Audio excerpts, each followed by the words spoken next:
अस्सलाम वालेकुम जी। आज आप लोगों के लिए बना रहे हैं एक जर्दे की वैरायटी जिसका नाम है पंजाबी जर्दा। इसमें जो आपको चीज़ें चाहिए वो है चावल। आप देख रहे हैं मैं बॉईल कर चुकी हुई हूँ। इसमें आपने थोड़ा सा नमक डालना है और थोड़ी सी कनी आप छोड़ेंगे ताकि चावल जो है बाकी पकते हुए इसका हलवा ना हो जाए, इसलिए थोड़ा सा ख्याल रखेंगे चावलों का। बीच में जाएगी चीनी, सादी घर की, दैट्स शुगर।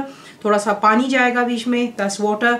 गाजर का इस्तेमाल है इसमें, आप इसे छील लेंगे और कद्दूकश कर लेंगे तो ये होगी गाजर। यहाँ पे जो बीच में मैं मेवा इस्तेमाल कर रही हूँ, यहाँ पर हैं आमंड्स यानी कि बादाम। इसे गर्म पानी में डालें, छिलका उतार लें और बारीक इसको काट लें स्लाइसेस में। पिस्ते जा रहे हैं, 10 पिस्ताशियो, इसे भी मैंने स्लाइस किया हुआ है। बीच में मैं डाल रही हूँ यहाँ पर किशमिश यानी कि रेजन्स हैं यहाँ पर, और साथ में बीच में जाएगा ड्राई कोकोनट। ये आपको मिल जाता है आसानी से, कटे भी मिल जाते हैं, आप इसे काट भी सकते हैं। तो ये वो चीज़ें हो गई। जो कुछ चीज़ें और जाएंगी स्पाइसेस ड्राई, वो उसमें है सब्ज़ इलायची, दैट्स ग्रीन कार्डमम्स, क्लोव्स यानी कि लौंग, सिनेमन स्टिक यानी कि दालचीनी। घी में इसको बनाएंगे, आपको दिखाते हैं इसको। यहाँ पर आप देख लें मेल्ट हो चुका है। इसमें आप डालेंगे जो सब्ज़ इलायची हैं, लौंग,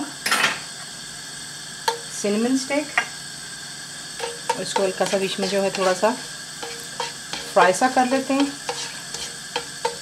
ताकि अपना जायका बीच में छोड़ देगा। और उसके बाद यहाँ पे स्ट्रेट हुए आप डाल देंगे इसके अंदर चीनी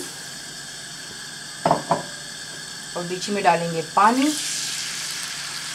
फ्लेम को आप रखेंगे हाई पर और इतना आप इसे इसको पकाना है कि चीनी कम्प्लीटली डिज़ोल्व हो जानी चाहिए, कोई दाना ना रह जाए बीच में। देखने यहाँ पर चीनी कम्प्लीटली डिज़ोल्व हो चुकी है। उसके बाद यहाँ पिला करके आप तमाम चावलों को ऐड करेंगे और फ्लेम हाई पर रखें। और इसको जो आपने इतना पकाना है कि जो हमने बीच में पानी डाला था वो खुश्क हो जाना चाहिए। चावलों को डालें और अच्छी तरह चीनी का पानी खुश्क हो गया, अपने हाई फ्लेम पर इसे यहाँ पर रख के कुक करना है, ख्याल कीजिएगा। उसके बाद यहाँ पे ला करके आप ऐड करेंगे जो कि कोकोनट है। ये मैं इसलिए ऐड कर रही हूँ क्योंकि थोड़ा सख्त होता है, यहाँ पर ये थोड़ा सॉफ्ट हो जाएगा। उसके बाद इसी के ऊपर आप यहाँ पर डालेंगे गाजर और फ्लेम को आप कर देंगे लो पर, और इसको आपने दम देना है 10 से 15 मिनट के लिए। ढक्कन के ऊपर कोई टी टॉवल डाल दीजिएगा और फिर आपको दम लगेगा। आपने इसे खोल करके चावलों को और गाजर के जो बीच में ऐड की थी उसको आप मिक्स कर लेते हैं। और उसके बाद यहाँ पर ला करके आप ऐड करेंगे जो कि आपके बादाम हैं, रेजन्स थोड़ा थोड़ा छोड़ देंगे सिर्फ गार्निशिंग के लिए।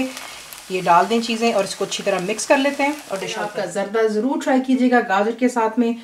फुल रिटन रेसिपी के लिए आप जाएंगे मेरी वेबसाइट पे विच इज़ cookWithFaiza.net पर। ज़रूर बनाइए और बताइए आपको कैसा लगा। दुआ में याद रखें and thank you for watching the video.